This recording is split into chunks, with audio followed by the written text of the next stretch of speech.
Imagine living in a town that was literally erased from every map on Earth, not because of war, not because of natural disaster, but because your government needed to hide what they had done to you.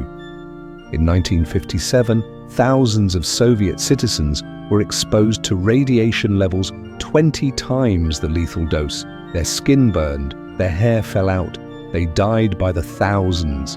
And for 30 years, this event never happened, at least officially. This disaster released up to 3 times more radioactive contamination than Chernobyl.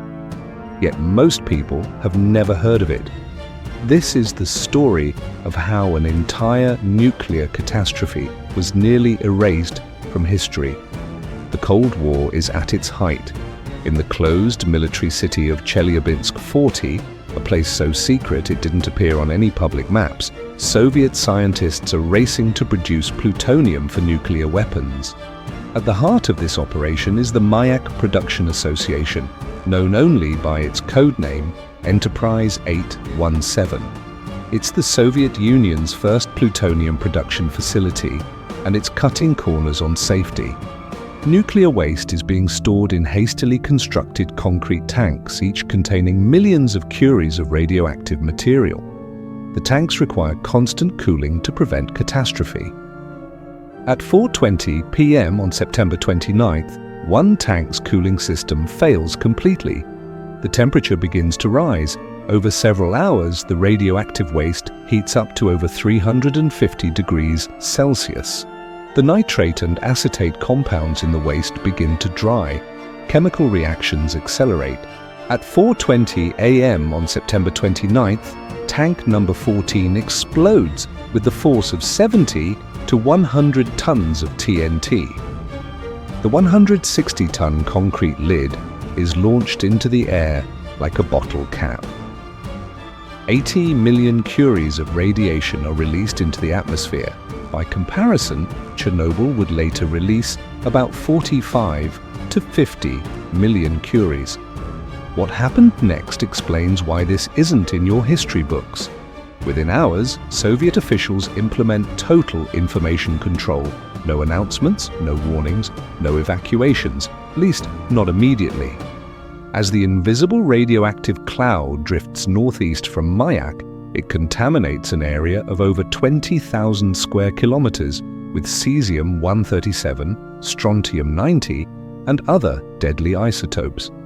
The people in villages like Berdianich, Satlikovo, and Galikayevo notice something unusual in the air.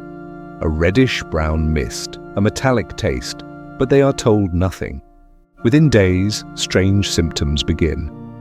Skin burns without apparent cause. Uncontrollable vomiting, crushing fatigue.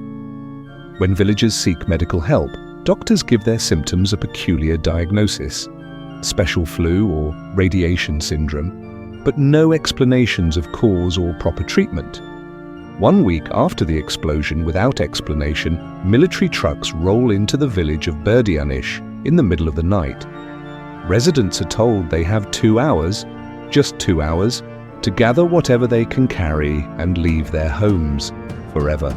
What they aren't told is that they've already received radiation doses far exceeding lethal limits. Many would die within weeks, and then the most chilling part of the cover-up begins.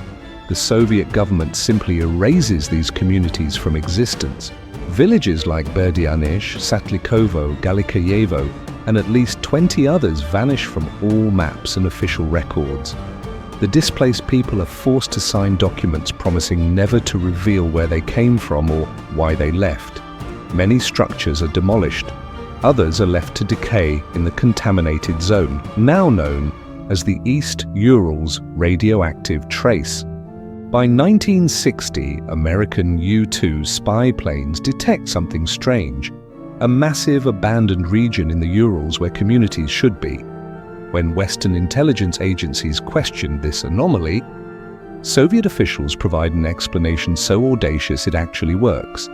This 20,000 square kilometer dead zone is officially designated as a nature reserve, a special ecological area being protected from human development.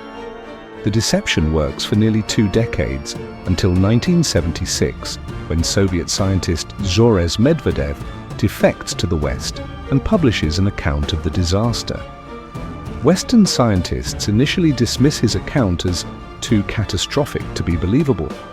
The Soviet Union, of course, denies everything. Only in the 1980s does the CIA acknowledge they've known about the disaster for years through classified channels.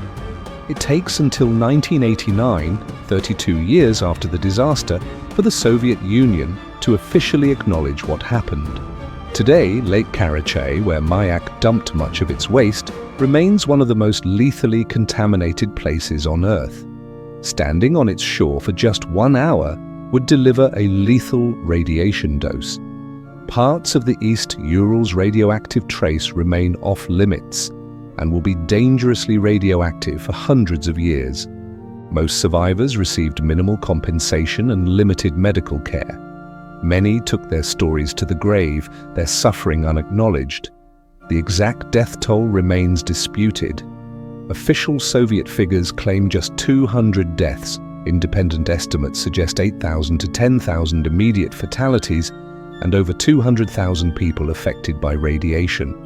Chernobyl may be more famous, but Kyshtym shows a more troubling reality: that a nuclear disaster affecting thousands of square miles and countless lives could be successfully hidden for decades. It forces us to ask, what other chapters of history have been erased? What other disasters remain hidden? This disaster remained classified until the fall of the Soviet Union. Many details only emerged in the 1990s. Some records remain sealed to this day. Perhaps most disturbing of all, the Mayak facility is still operating today. If you enjoyed this hidden chapter of history, subscribe and join us as we uncover the past, one forgotten story at a time. Until next time.